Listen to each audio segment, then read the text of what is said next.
La Sociedad Española de Radiodifusión presenta...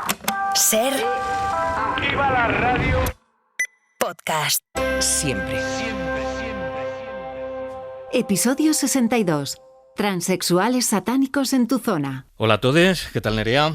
Contentísima porque a pesar del título hoy tenemos un episodio de historia que ya sabes que siempre son mis favoritos, con muchísimo dato, muy divertido, muy fluido. Además... Por si a alguno le pilla de sorpresa, el título de este episodio hace referencia a una intervención de un diputado de la ultraderecha en el Congreso en el que llamaba transexual disfrazado de sota de bastos satánico a Miquel Herrán, puto Miquel, que es uno de los invitados de este episodio. No se me ocurre a nadie más estudioso y menos satánico que Miquel Herrán. Es que de verdad el eyeliner les lleva unos equívocos muy extremos. Además, solamente es la rayita del ojo, chicos, hay que relajarse. Y además, según él decía, se sentía mucho más sota de copas que sota de bastos. Lo normal. El podcast de Antonio Nuño y Nerea Pérez de las Heras.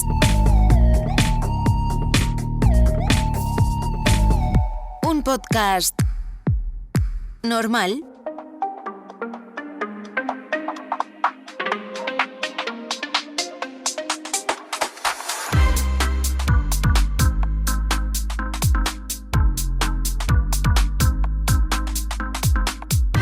Desde hace unos días, UGE ya no es la presidenta. Nos hemos acostumbrado durante estos últimos 6 años a que cuando había que tirar del carro fuera UGE la que se pusiera por delante. Y nunca se ha negado. Ahora ya no va a tener el cargo, pero sospechamos que nunca va a dejar de dar la cara. UGE San Gil, ¿qué tal? Hola, muy bien. Vamos a escuchar algo y luego me dices qué sensaciones te provoca. Hace tan solo 7 minutos ha comenzado a erupcionar. Se ve ahora mismo en la superficie de la isla de La Palma, por el lado oeste, en la zona de Cumbre Vieja, cómo sale la lava después de 8 días de continuos enjambres sísmicos. Hoy mismo había llegado a registrarse uno de los más altos, de 4,2 en la escala de Richter, hace tan solo 2 horas. Los expertos habían transmitido en el Comité de Evaluación sobre el riesgo sismológico y volcanológico que era importante evacuar a la población. Era nuestro compañero y amigo Eric Pestano contando la entrada en erupción del volcán de La Palma. ¿Cómo viviste tú todo aquello, Uge? El día que erupcionó el volcán estaba aquí en Madrid. Teníamos comisión permanente y estaba nuestro querido amigo activista Rubén Lodi, vulcanólogo, que estuvo también in situ en la erupción del volcán. Y recuerdo que me dijo, me tengo que ir a La Palma, esto va a explotar ya. Y estaba pegada a la tele todo el día viendo la autonómica y viendo qué pasaba, ¿no? ¿Eres una palmera orgullosa de tu isla? Sí, por supuesto, la isla bonita. Maravilloso, me encanta. No vivo ahí hace muchos años, pero están mis raíces, mi familia, mis recuerdos, mi niñez, mi juventud. Y no he renegado de ellas tanto que no reniego que sigo empadronada en la isla. ¿Cómo recuerdas aquella niñez en La Palma? Yo era una niña feliz. Realmente vivía en un barrio, en la Plaza del Tanquito. Teníamos ahí la plaza para jugar, para hacer barro.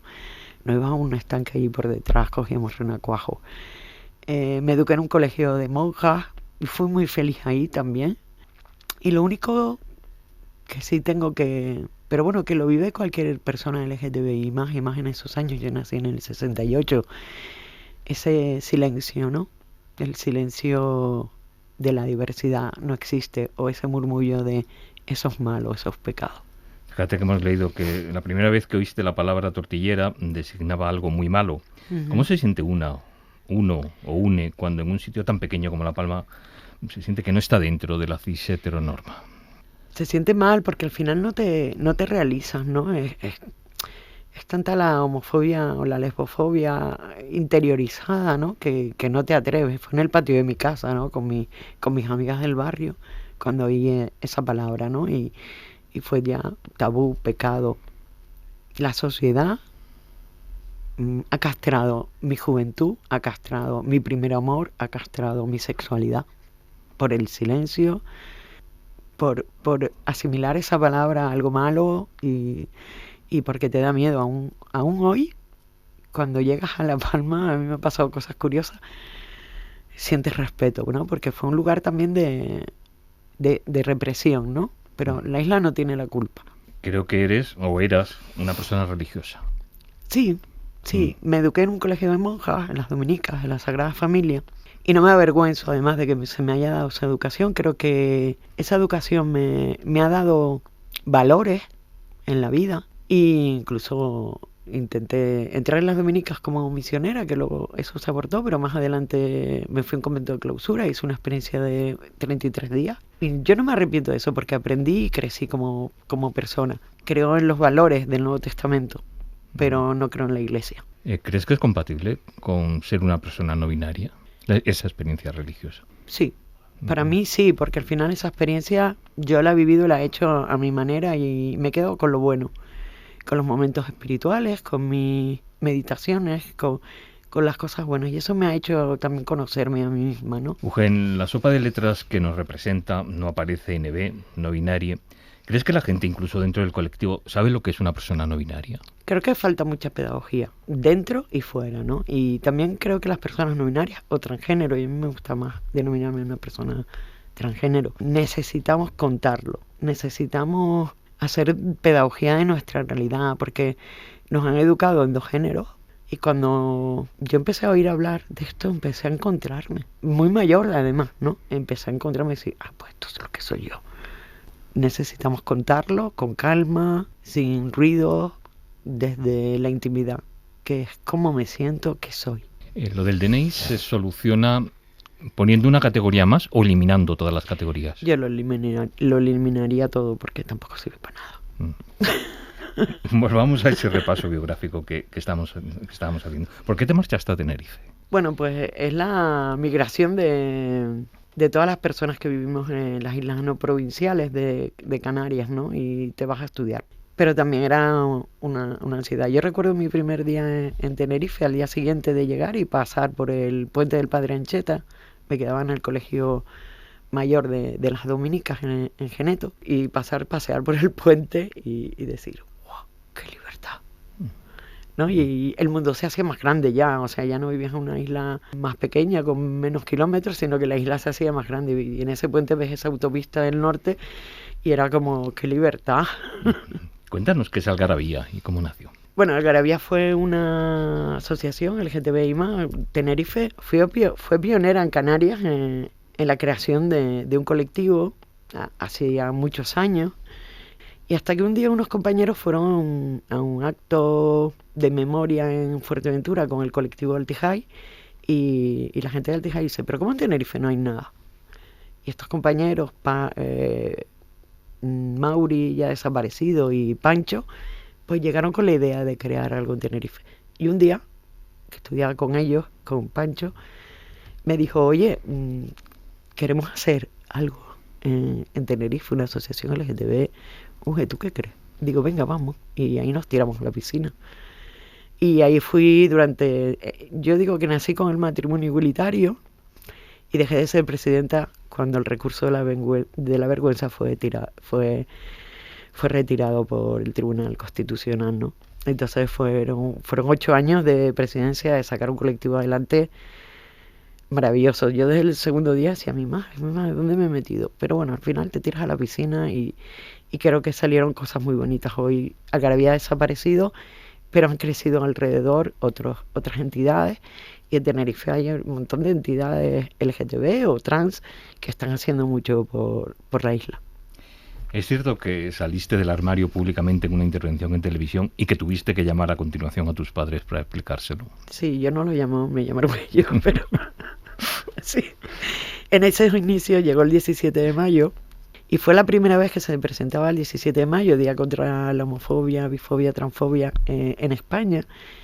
Y se presentó en la sede de GAMAP con Silvia Jaén, que estaba en la ejecutiva de la LGTB+, y ahí que dijeron, oye, ustedes se vienen, y de mis compañeros, era la única con ellos, ninguno, por distintos temas, ninguno quería ser visible. Y yo digo, bueno, pues yo voy, pero yo no hablo, que no sé ni de qué van a hablar.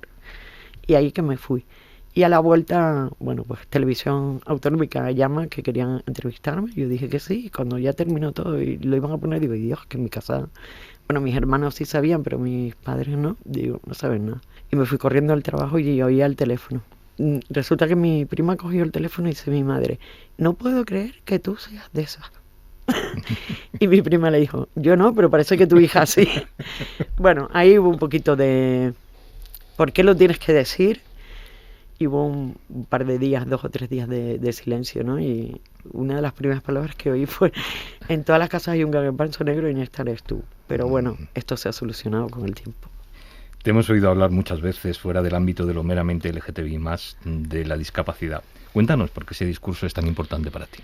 Hombre, trabajo con personas con discapacidad y mi trabajo es maravilloso. Yo disfruto, me río. En estos años de activismo nunca he dejado de trabajar y descubro.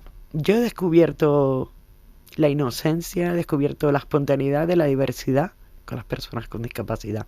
E incluso he descubierto cómo el amor, el sexo, la orientación o la identidad también nace en personas que no están intoxicadas por el discurso social, por nada. Nace, eres, ya está, no hay más. Y es que es divertido el mundo de la discapacidad también, pero es un mundo complejo, ¿no? Y trabajas con seres humanos, distintos a ti, diversos, pero maravillosos. Qué importante es esa solidaridad entre los colectivos que pueden ser más vulnerables, ¿verdad? Sí, creo que si hemos aprendido algo en Federación estos años son las alianzas. Y no aliarnos solo entre nosotras, sino tener esa mirada más amplia hacia los colectivos vulnerabilizados y que sufren también discriminación. Eso nos une y eso nos hace ir a una, ¿no? Pues con el Pacto de Estado lo estamos demostrando, ¿no? Sé que estas cuestiones son difíciles, pero a la hora de hacer balance de tu paso por la Federación, ¿qué nota te pondrías? Pues mira, voy a tirar y voy a poner muy notable. Yo creo que hemos pasado tantas cosas. Hemos pasado, ya perdí la cuenta de elecciones generales o autonómicas, no sé cuántas hemos pasado.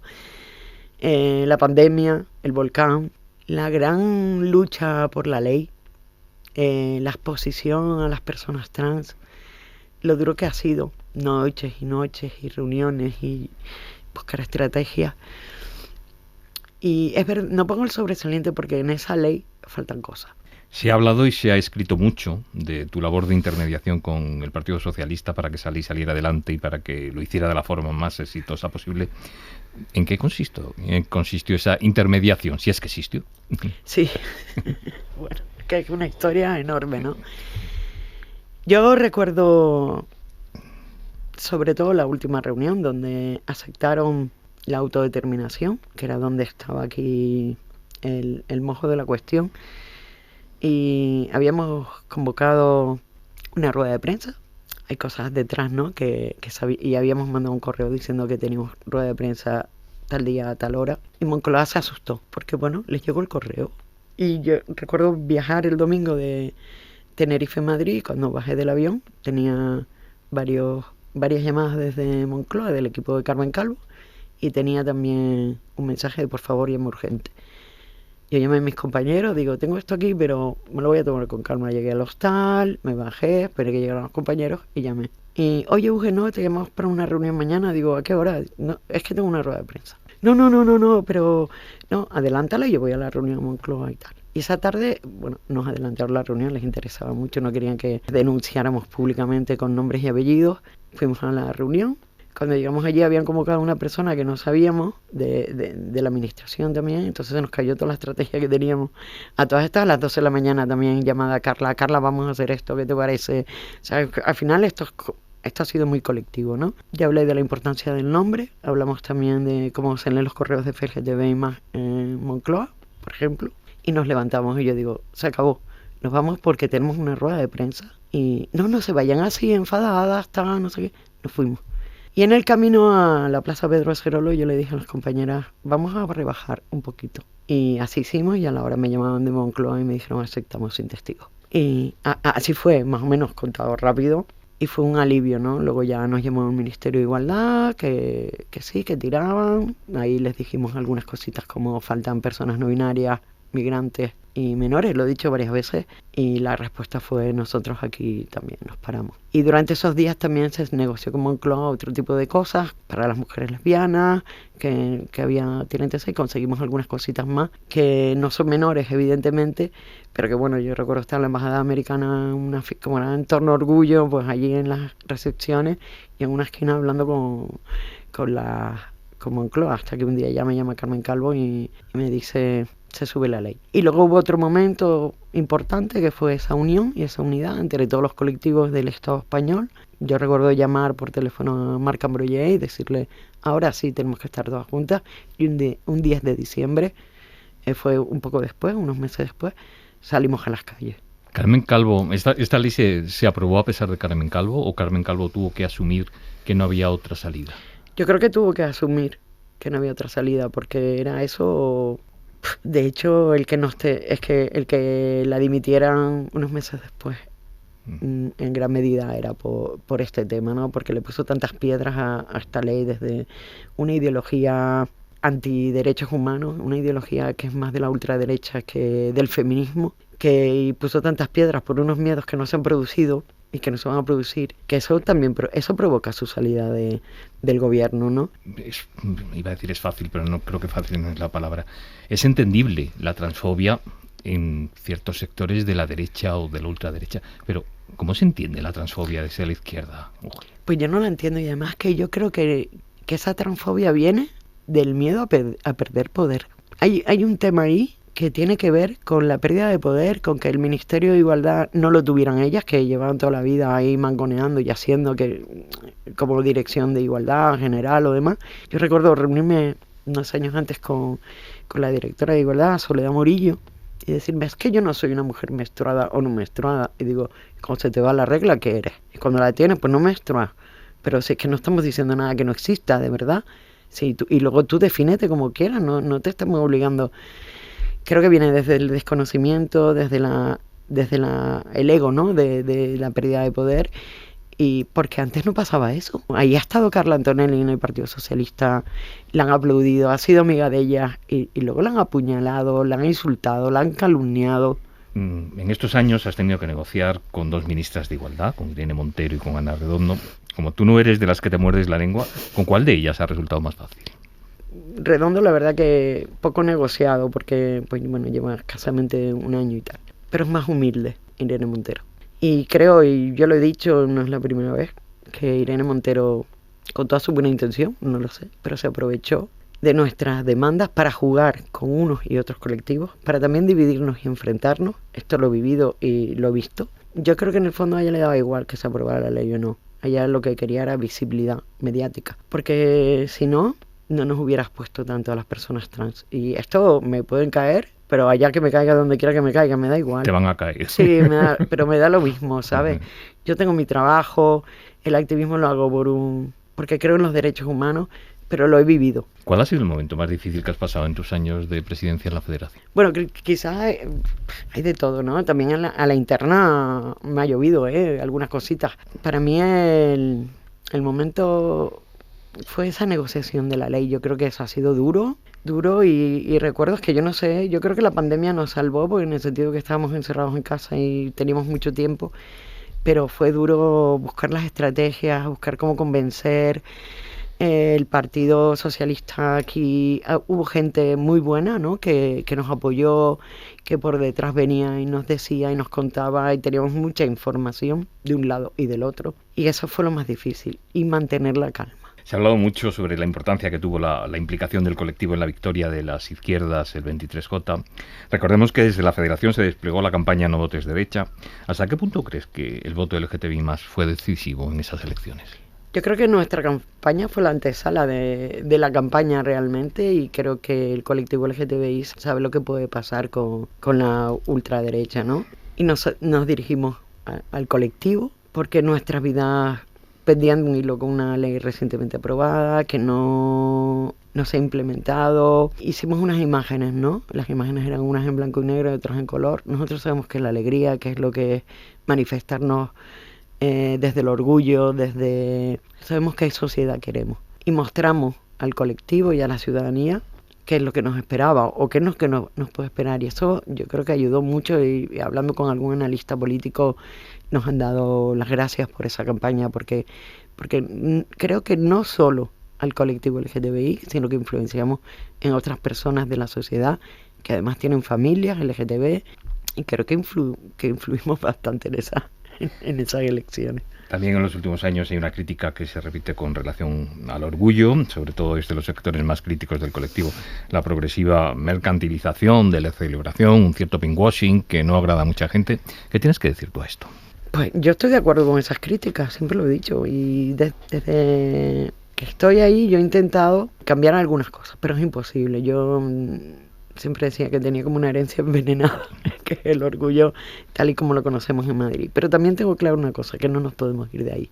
Y no podemos irnos de ahí porque si no el mensaje reivindicativo se va a acabar y tenemos que seguir estando Kogan y FELGTBI+, liderando ese orgullo, aunque haya cosas que no nos gusten, pero también hay que entender que el colectivo es un colectivo alegre, es un colectivo resiliente y desde la diversidad, desde mostrarnos como con la alegría, con las fiestas, es importante. Y me quedo con un tema que es más de seguridad. Claro, durante los meses que organizamos el orgullo tenemos muchas reuniones con la Policía Nacional, con las Fuerzas de Seguridad del Estado, porque queremos que el orgullo sea también seguro, ¿no? Y me encanta cuando me llama Manuel Soto, el comisario, bueno, que ahora ya no lo va a hacer este año, y me dice, Uge, todo ha salido bien, incidentes los razonables. Eso me gusta porque al final demostramos que somos un colectivo cívico, que sabemos divertirnos y que sabemos luchar con nuestros derechos con alegría sin tener que agredir al otro. Otra crítica es la inclusión de determinados grupos con los que el colectivo mayoritariamente no se siente identificado. Es el caso de Somos Familia, la asociación que integra a los padres por gestación subrogada. ¿Tiene algo que decir desde ahí la federación? Nosotros no podemos prohibir a nadie que se manifieste. La manifestación, la manifestarse es un derecho constitucional. Otra cosa que la federación esté de acuerdo o menos de acuerdo con sus reivindicaciones. Pero no vamos a prohibir nunca a nadie que se pueda manifestar en una manifestación que habla del respeto de los derechos humanos. Al frente de la federación, ha sido impulsora del Pacto de Estado frente a los discursos de odio. ¿Qué importancia crees que puede tener este pacto?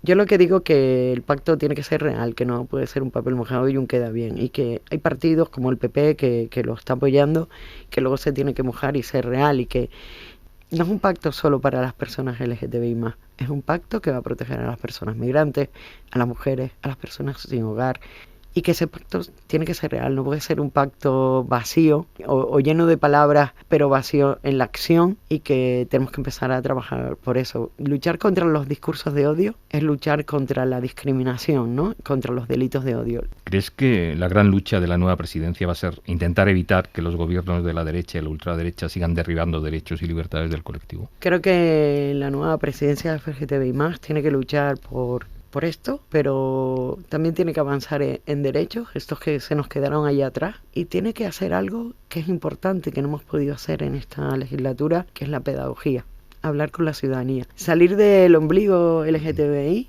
y extendernos hacia el resto de la ciudadanía para que nos entiendan desde la pedagogía, desde la calma y desde los derechos humanos. ¿Cómo va a ser tu vida a partir de ahora, Uge? Bueno, pues mira, estoy recuperando la lectura de novela. Disfrutar mucho de mi trabajo, de mi mujer. Bueno, seguiré haciendo activismo desde donde pueda y como pueda. Y estaré ahí siendo leal, como siempre, a la federación. Y para lo que me necesiten, pues siempre tenderé la mano. Nunca uno deja de ser activista. Y desde cualquier lugar del mundo, en cualquier sitio del mundo, en cualquier rincón, se pueden defender los derechos humanos. No hay que ser mediática para eso. Uge Sangil, te estamos echando ya de menos. Déjate de ver de vez en cuando. Sí, claro. Gracias, Uge. A ti. Las realidades menos contadas, con Nerea Pérez de las Heras y Antonio Nuño.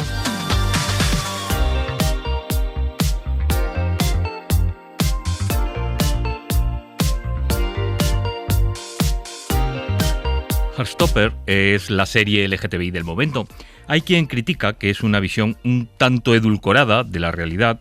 Sin embargo, hay quienes creen que es una serie muy necesaria porque presenta una realidad muy alejada de la literatura trágica y estereotipada que se suele asociar al colectivo. Adrián del Pozo ha profundizado un poco más en la esencia de la serie. Charlie es un chico tímido y un poco friki. ¿De verdad haces los deberes antes de entrar a clase? ¿Y por qué no? Es de locos. Y Nick es el jugador estrella del equipo de rugby del instituto. Venga, aplácame, no te voy a esquivar. ¡Vamos! ¡Dale que tú puedes! Como en la mayoría de comedias románticas adolescentes, el marginado y el deportista estrella se enamoran. Yo quiero que estemos juntos. Nick. Eres mi persona favorita y necesito que me creas. Nick. Te creo. La diferencia aquí está en que los protagonistas son dos chicos con un grupo de amigos en el que hay 2 lesbianas, una chica trans o un chico asexual. Los niños y adolescentes están viviendo en un mundo normativo en el que tienen que ver que ellos también tienen la posibilidad de enamorarse, de desengañarse, incluso de tener una relación tóxica. A equivocarse todo el mundo tiene que tener derecho, ¿no? Carlos Barea es escritor, editor y activista cultural. En esta tercera temporada la serie se adentra en la salud mental de los adolescentes, concretamente en la anorexia que sufre Charlie. Comer me resulta muy difícil. Siento que tengo una voz en la cabeza que no soy yo. Me dice que me pasarán cosas malas. Sí, ¿cómo? Además de la salud mental, el sexo tiene también un papel protagonista en esta nueva tanda de capítulos. Las primeras veces, las relaciones más allá de la penetración o la disforia que trata de superar él, la chica trans del grupo. Y cuando pusiste la mano ahí, me inundó mi disforia. Me hizo sentir que mi cuerpo no era mi cuerpo. Tramas y problemas que se abordan desde la realidad LGTBI, por supuesto, pero no solo. Es lo mismo que pasa en otros libros, películas y series de temática LGTBI de unos años para acá. Que su conflicto, que su desarrollo como personaje no se basa precisamente en el hecho de ser gay, bi, trans o lesbiana, sino que demuestran que más allá de esa realidad tienen otros problemas. Eso pasa a ser una característica más, como puede ser que no tenga dinero para pagar la hipoteca, que tenga cáncer o que se haya muerto su padre, ¿no? Una característica más que tanto en Heartstopper como en otras muchas obras culturales, por supuesto, les define como personaje, como persona, pero que no les enclaustra ni les impide vivir otras tramas.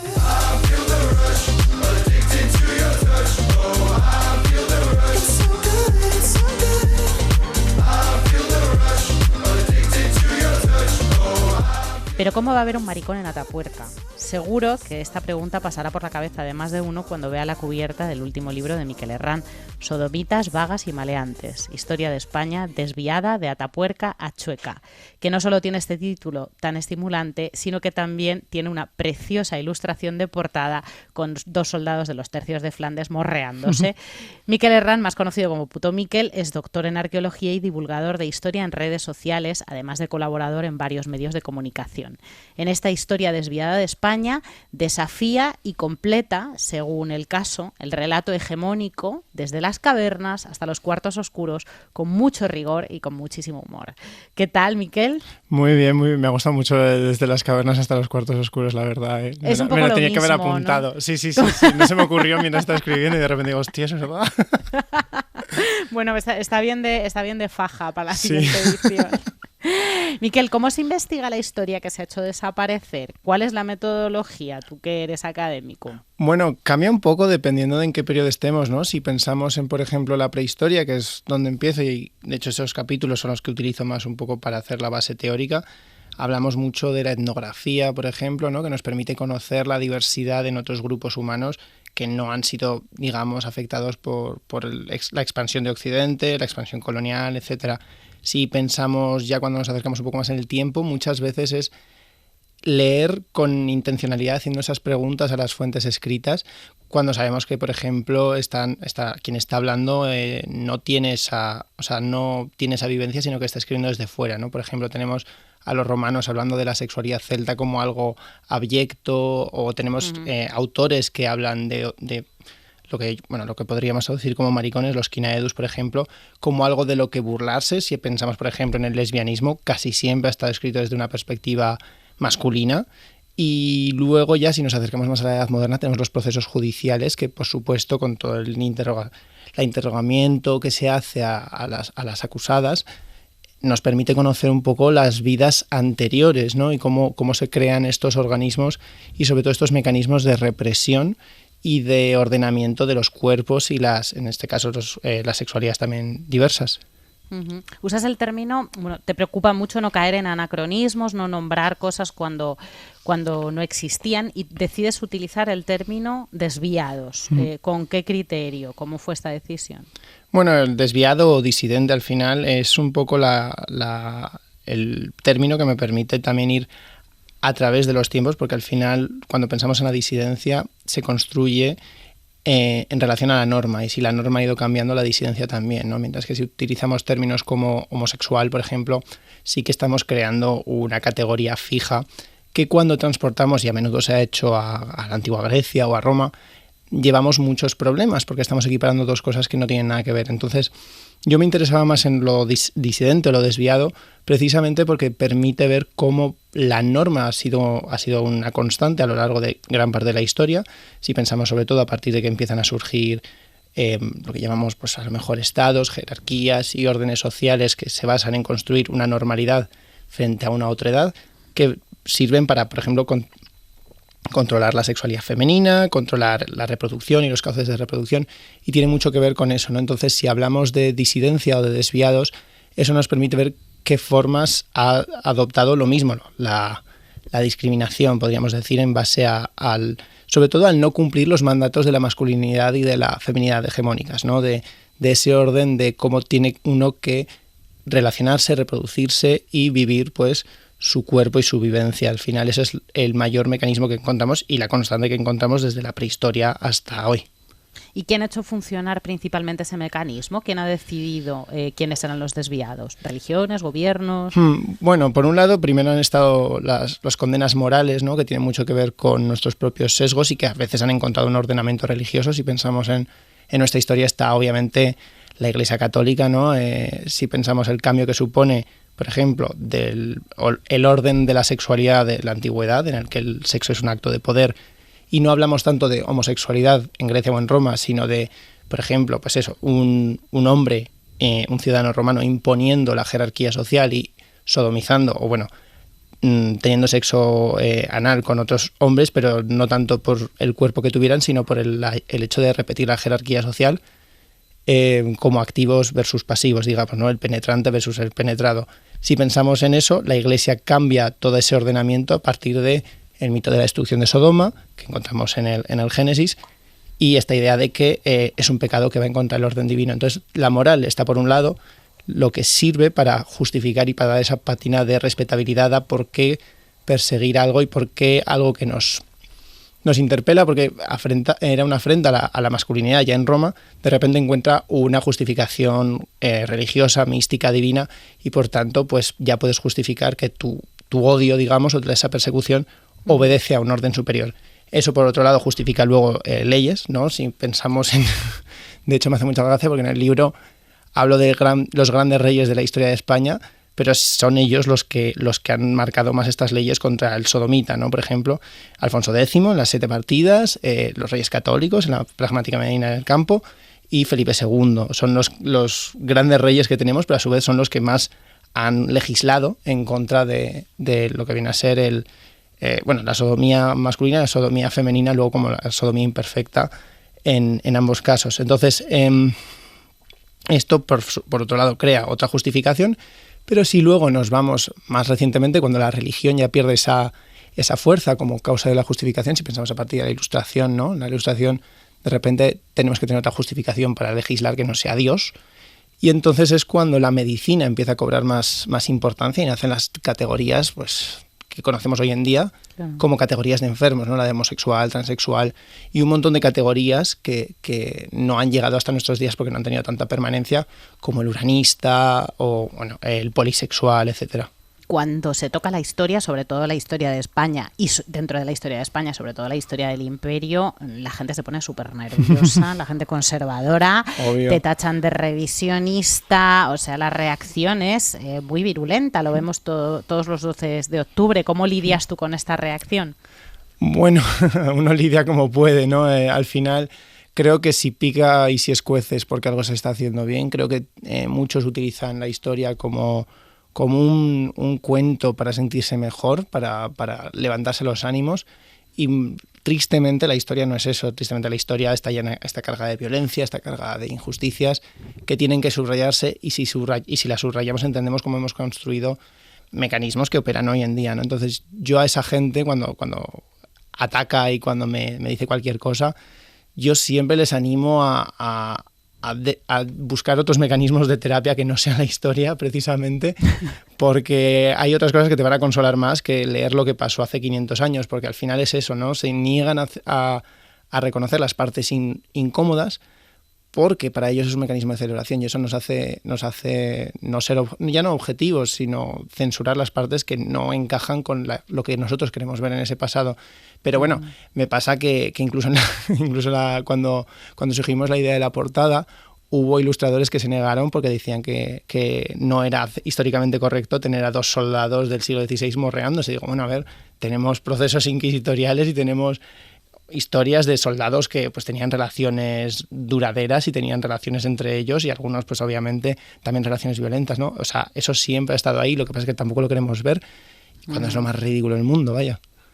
Totalmente. Bueno, a alguno de esos también le costará un sofoco enterarse de que la etnografía nos da muchos ejemplos de maneras de existir más allá del binarismo. ¿Nos puedes mencionar algunos? Sí, bueno, a ver, si pensamos, por ejemplo, además, es muy útil cuando pensamos en lo que, bueno, en América, ¿no? En el continente americano, podemos irnos a los lamane de los Zuni, que sería una categoría que no sería del todo binaria, porque al final es una categoría móvil a lo largo de la vida de la persona, que se podría encajar como podríamos hablar como una identidad no binaria, pero que obviamente estaríamos trasladando a nuestros esquemas, ¿no? Luego entre los navajo hay categorías de los hombres que se convierten en mujeres, las mujeres que se convierten en hombres, ¿no? Que podríamos traducir a lo mejor como hombre, mujer, trans, pero si nos vamos a la especificidad de cada grupo cultural, tenemos muchísimas de estas categorías que abarcan mucho más allá de del no binarismo y del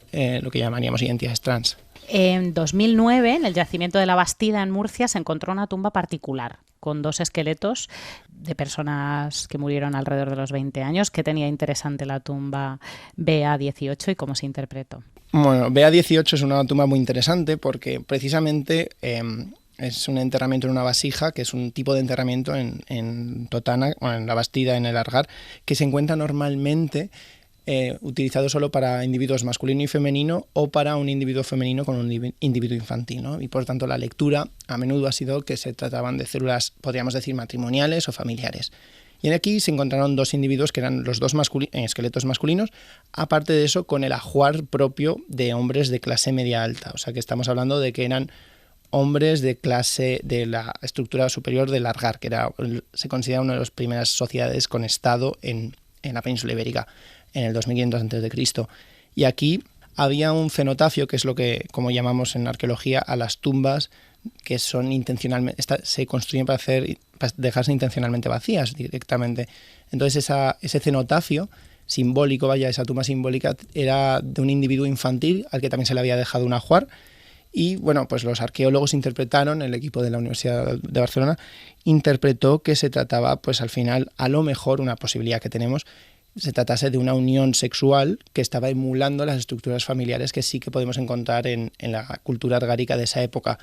Pero también tenemos que decir que, por ejemplo, no hemos encontrado enterramientos de 2 mujeres, por lo cual estamos hablando de un esquema de cómo eran las familias en la prehistoria, que era muy distinto a lo que entenderíamos ahora y que podía albergar a lo mejor cierta diversidad con respecto a los modos a los que estamos acostumbrados, pero también parecía tener ciertas limitaciones. Vamos a dar un salto al mundo clásico, en el que las relaciones entre hombres han pasado más a la cultura general, ¿no? Parece que estamos, pero no son exactamente como las entendemos ahora, sino que tenían un componente, lo has mencionado antes, en el que las jerarquías sociales se trasladan directamente a las relaciones sexuales. ¿Qué importancia tenía en la Grecia clásica y también en Roma los papeles sexuales, tanto de hombres como de mujeres?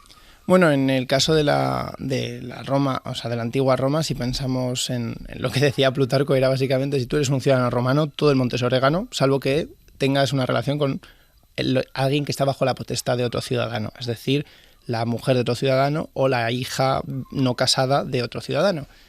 Pero por lo demás estamos hablando de que lo importante era la posición ocupada.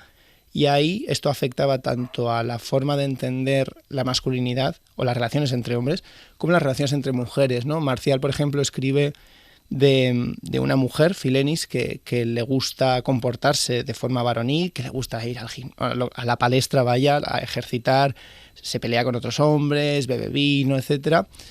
Y lo que le escandaliza no es tanto que esta mujer se esté comportando de formas masculinizadas, ¿no?, sino que esta mujer que se está acostando también con hombres y otras mujeres en la mente de Marcial, penetrándolas como el sujeto activo, lo que le escandaliza a Marcial es que esta Filenis, aparte de eso, come coños, básicamente, podríamos decirlo. Sí, tal cual, y tal cual lo cuentas en el libro. Claro.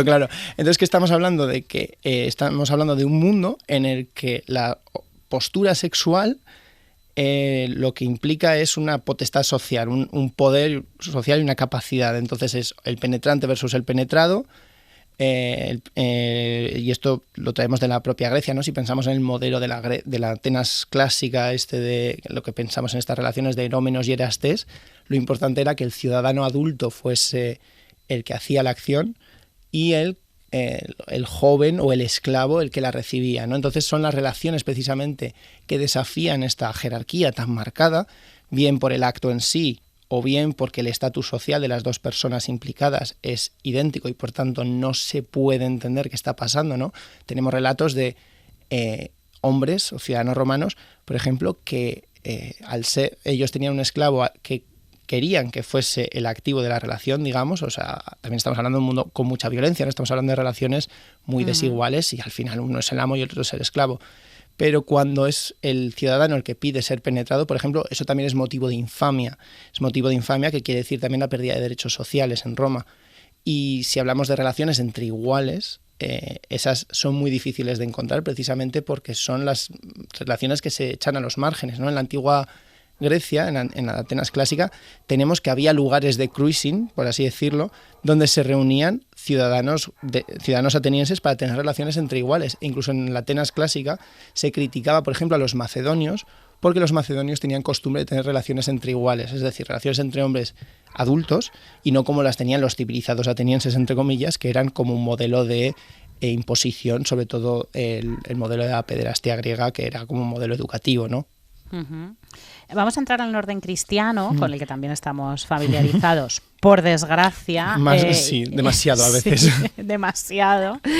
Bueno, en el primer cristianismo la cosmovisión machista tiene una especie de beneficio colateral muy extraño que me ha llamado mucho la atención en tu libro, que mencionas en tu libro, que es el considerar a las mujeres masculinas superiores e incluso santas. Hasta mencionas un evangelio apócrifo en el que Jesús dice que haría hombre a María Magdalena. ¿Cómo funciona esta lógica? La lógica es una lógica en la que se suponía que en el reino de los cielos iban a desaparecer las diferencias entre los cuerpos, entre los seres humanos, ¿no? Pero claro, estamos partiendo de un mundo en el que el grado de perfeccionamiento se entendía desde lo femenino hacia lo masculino como a un grado más perfecto.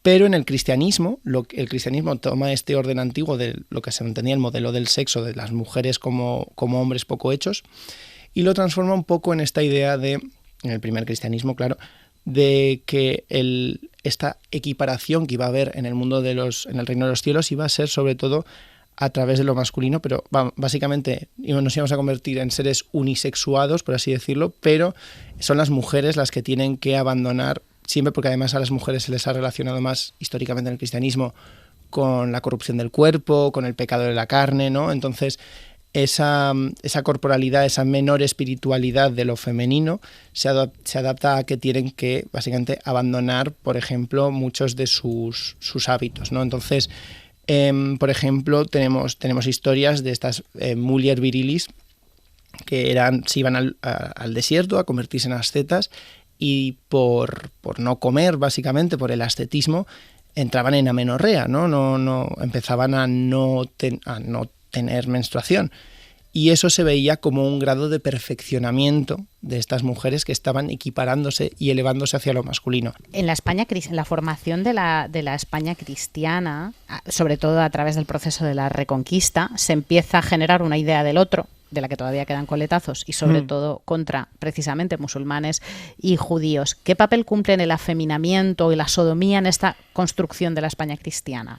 La feminización de la Reconquista, digamos, del proceso de la Reconquista, tiene mucho que ver con la virilización también del cristiano, ¿no? Y ahí vemos que se utiliza el vicio, la acusación de vicio, digamos, para justificar mayor violencia. Y esto lo vemos no solo contra los musulmanes y los judíos, también lo vemos, por ejemplo, contra los cátaros o contra los templarios, pero es una forma, es un añadido más a la lista de afrentas que permiten justificar ya no solo una guerra o una violencia concreta, sino el hecho de que esa presencia debe ser erradicada porque ya no es que afrente contra un orden político, sino que afrenta contra el propio orden divino.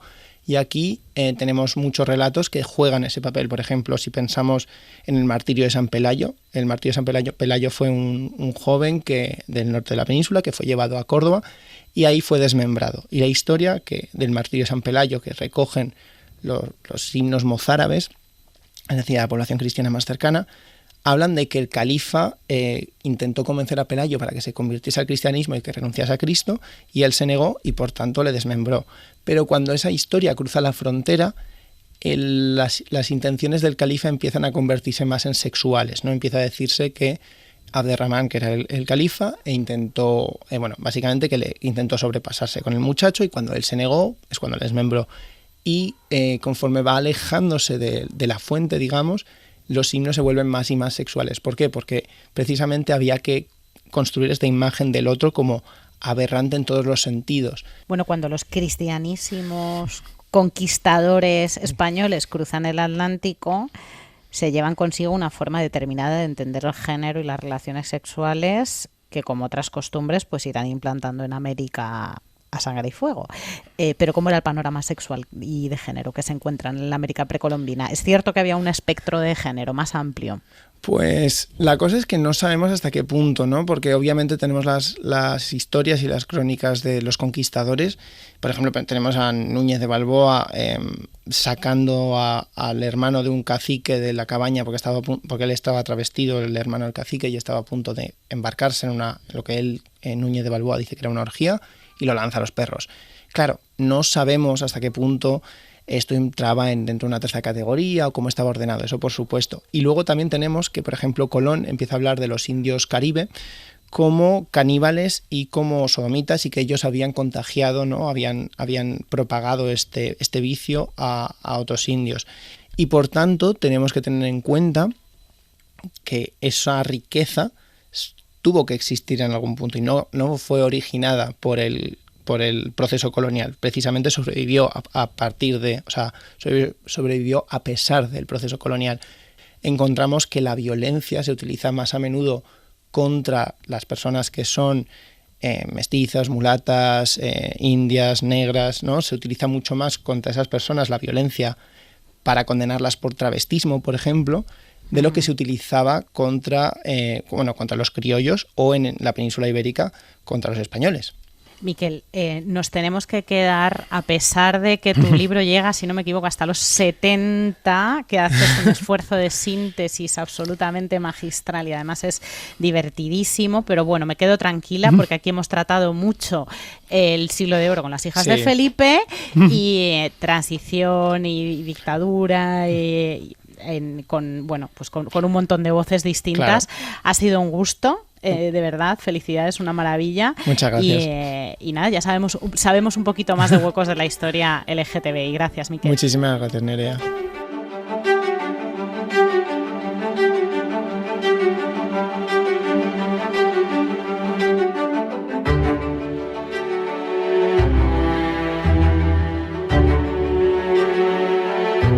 Seguimos repasando la historia de nuestro colectivo en la Comunitat Valenciana, con la ayuda de nuestra compañera Jessica Crespo y de Pablo Hernández, director del Armari de la Memoria. Pablo nos introduce la historia de hoy. A menudo pensamos en referentes del pasado como figuras que abren caminos para que otras hoy pues, podamos seguirlos y ampliarlos y llevarlos mucho más lejos. Pero a veces nos encontramos con casos que no es así, que son referentes que en sí mismos ya fueron mucho más allá incluso de lo que muchas hoy en día podríamos llegar a alcanzar o a imaginar incluso. Se trata de pioneras que realmente se adelantaron a su tiempo y que inventaron lo que podríamos considerar futuros aún por venir. Y es el caso sin duda de Rampova, un referente fundamental para la comunidad de las disidencias sexogenéricas valencianas, tanto por su personalidad como por toda su obra artística de todo tipo, ¿no? De gráfica, de performance, de cabaret.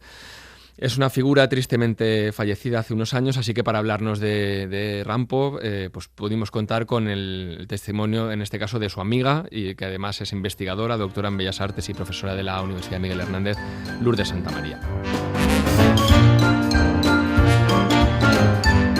Rampova fue una persona que yo creo que rompió muchos moldes. Lo rompería ahora, pero en su época, en los años 70, lo rompió muchos más. A todos los niveles, a nivel de imagen, a nivel de intelectual, a nivel de un montón de capacidades creativas que desarrolló en distintas facetas, ya sea en el dibujo, en los artículos que escribía y sobre todo la fase más conocida como la creadora del grupo Plomados.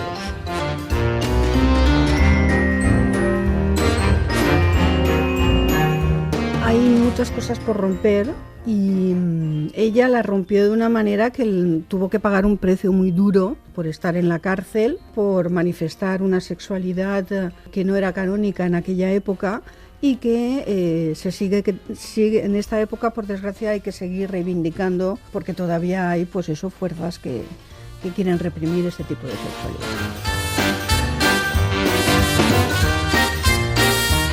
Ella tenía un espacio en Radio Clara, que era además una pionera también en ese sentido de hacer, porque creo que fue en Radio Clara el único espacio que se dedicaba a lo que era a hablar sobre higiene, sobre prevención, sobre el VIH, también difundir un montón de artistas totalmente que no llegaban a España, muy poco conocidos. Y entonces, como no existía la palabra queer en esa época, se llamaba Maribollo Trans. Y ahora se llama Transmaricabollo. Hacían referencia, sobre todo estaba Rampova y Clara Bowie. Y bueno, pues con estos juegos de lenguaje que hacían, pues por ejemplo, espero que se pueda decir, una antigua periodista, no digo el periódico, María Consuelo Reina, la llamaban María de los Consoladores Queen. Y claro, pues recibían llamadas amenazadoras de todo, bueno, pues de Fuerza Nueva, etcétera, etcétera, etcétera.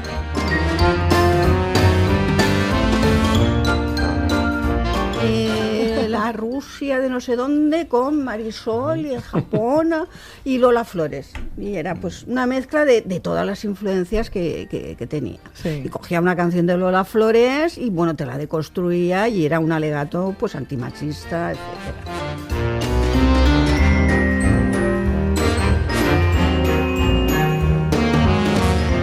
Había una película, Cabaret, que la marcó mucho. Entonces, como la marcó mucho en el sentido de, desde las uñas verdes que llevaba Liza Minnelli en esa película, que siempre decía sofisticadas, ¿verdad?, hasta el contexto en el que ese cabaret está, que es precisamente en plena emergencia de lo que es el nazismo, ¿no?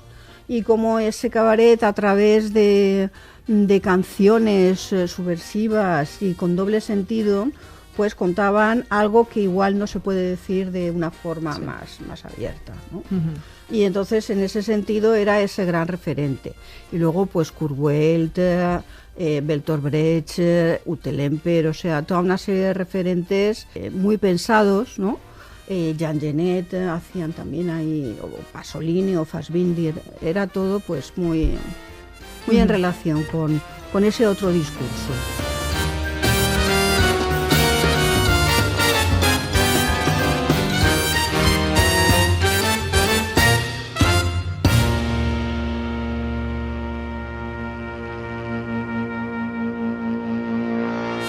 Uge Sangil ha estado 6 años al frente de la Federación Estatal LGTBI. A partir de ahora ese cargo va a recaer en Paula Iglesias. Le hemos pedido a Paula que tome el relevo firmando la columna de este episodio. La verdad es que acaba una legislatura en la que probablemente más avances se hayan conseguido. Uge deja una federación que ha aprobado la ley LGTBI más estatal, que ha acordado el decreto ley para los planes de diversidad en las empresas, que ha impulsado el Pacto de Estado contra los discursos de odio. Además, una federación que también a nivel interno ha crecido y se ha fortalecido. El lema de este congreso ha sido Transformemos la sociedad, construyamos un futuro en igualdad.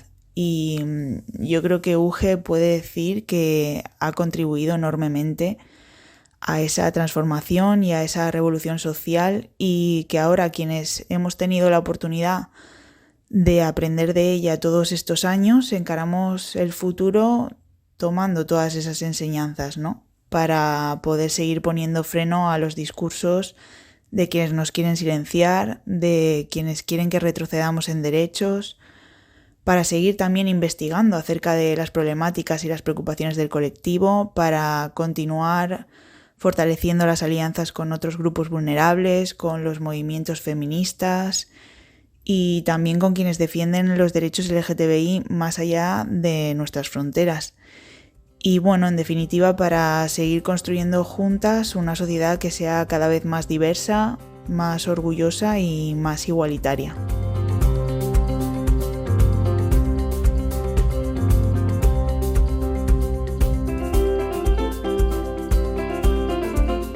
Ya sabemos que alguna que otra de las cosas que se han dicho en este episodio va a levantar ampollas, pero como suelen subtitular en televisión, este podcast no se hace responsable de las opiniones de sus invitados.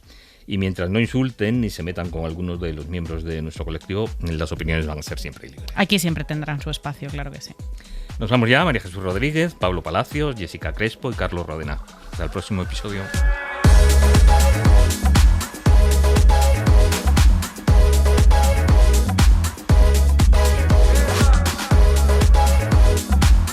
Lo normal es una producción de Ser Podcast. Dirección y presentación, Antonio Nuño y Nerea Pérez de las Heras. Guión y producción, Tony Cuart. Realización, Daniel Ramírez. Para no perderte ningún episodio, síguenos y suscríbete en la aplicación y la web de la cadena SER y en todas las plataformas. Cadena SER.